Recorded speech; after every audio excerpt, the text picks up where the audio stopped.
Ever since K-pop Demon Hunters ended, one debate has refused to die. Is Jinu really gone?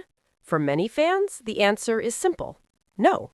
And surprisingly, the movie's own logic supports that belief far more than people realize.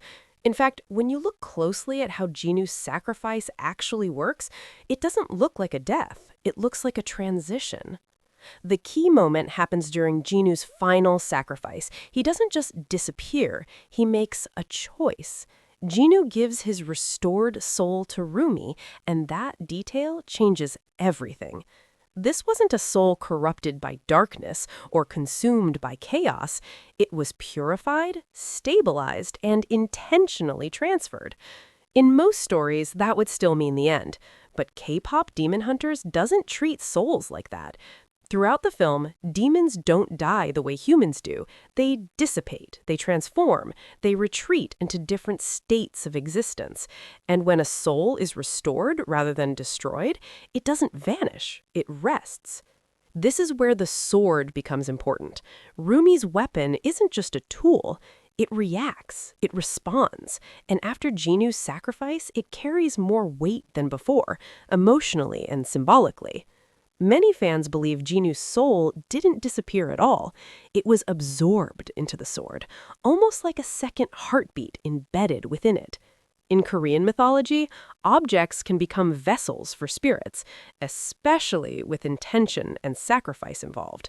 And Jinu's sacrifice wasn't random. He chose Rumi. He chose her weapon. That suggests purpose, not erasure. So instead of dying, Jinu may now exist in a dormant state, sleeping inside the blade, not conscious in the traditional sense, but present, preserved, waiting. This also explains why the movie never treats his end as absolute. There's no confirmation of destruction, no visual of a soul breaking apart, just a transfer followed by silence. That silence is intentional. If Jinu's soul is living within Rumi's sword, it changes the direction of the sequel entirely.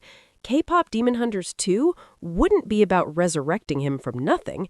It would be about separation, about finding a way to give form back to something that already exists. Many fans believe Rumi's role in the sequel will revolve around this exact mission.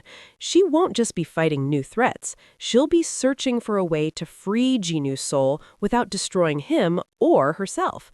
And that kind of goal doesn't stay in the human world. If the movie follows its own lore, separating a restored soul from a vessel would likely require a journey into the underworld, not to fight, but to negotiate, to understand the rules of existence that demons, hunters, and hybrids live under. That journey would force Rumi to confront the very thing she's been avoiding, the system that decides who gets to live, who gets to return, and who is allowed a second chance. Jinu's survival wouldn't just be emotional fan service, it would be a thematic continuation. His character has always represented choice over obedience, sacrifice over domination. Letting his soul rest inside a weapon rather than disappear fits that pattern perfectly. He didn't die a villain, he didn't die a hero, he chose to become something else.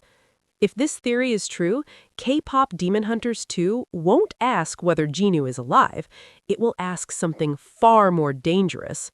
Should he be brought back? And what will it cost to do it?